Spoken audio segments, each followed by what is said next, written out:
Think everything belongs in the fridge? Think again. Storing some foods in the fridge might actually ruin their taste, texture, or even nutritional value. Stick around to learn the top foods you should never refrigerate. Let's start with tomatoes. Ever noticed how refrigerated tomatoes lose their flavor and become mushy? That's because the cold damages their cell structure. Keep them on the counter instead for maximum flavor. Next, potatoes. The cold temperature turns their starch into sugar faster, leaving you with a sweet, gritty texture. Store them in a cool, dark place like your pantry or in a paper bag at room temperature to preserve their texture and flavor. Now, garlic. The fridge can cause garlic to sprout prematurely and make it rubbery. Instead, store it in a cool, dry spot with good airflow to keep it fresh and flavorful. Bananas hate the cold. Refrigeration slows down their ripening but also makes the peel turn black. Let them ripen naturally at room temperature.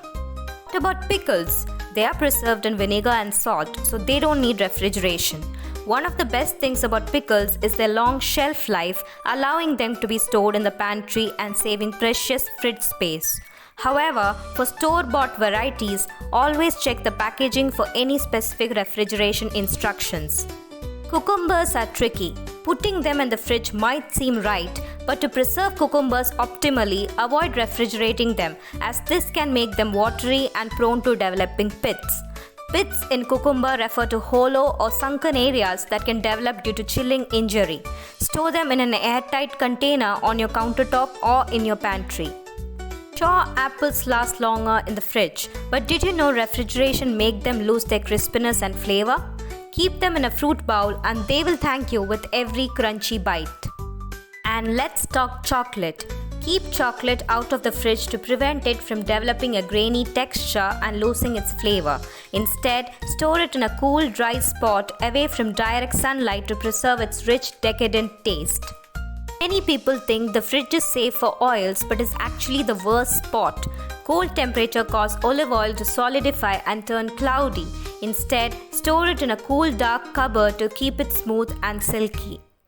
Most peanut butters have stabilizers that keep them fresh at room temperature. Stabilizers like hydrogenated vegetable oils are added to keep the oil from separating and give it that creamy consistency. Refrigerating it can make it rock hard and impossible to spread on your toast. Save yourself the trouble and leave it in the pantry. Think refrigerating bread prevents it from spoiling? Think again. The cold actually speeds up the staling process. Freeze it if you must, but skip the fridge. Honey is another no-go for the fridge. It's a natural preservative and stays perfectly fine at room temperature. Refrigeration can cause it to crystallize, making it harder to use. Onions in the fridge is not a good idea. The moisture can make them soft and moldy. Keep them in a dry, ventilated spot away from potatoes to avoid sprouting. Never refrigerate your beans or grounds. The cold environment introduces moisture and robs coffee of its rich aroma. Store it in an airtight container instead. Finally, soy sauce. It's salty, super salty. That salt acts as a natural preservative, so refrigeration isn't necessary. Keep it in the cupboard and it will stay flavorful for months. And there you have it, 15 everyday foods that are better off outside your fridge. From tomatoes and potatoes to honey and chocolate, these items not only save space in your refrigerator but also taste and perform their best when stored properly. So next time you're organizing your kitchen, remember, not everything belongs in the fridge. By storing these foods in the right way, you will keep them fresher, tastier, and full of their natural goodness. Got any other foods to add to the list? Let us know in the comments below. Like this video, don't forget to give it a thumbs up and subscribe for more food tips and tricks. See you in the next one. Bye.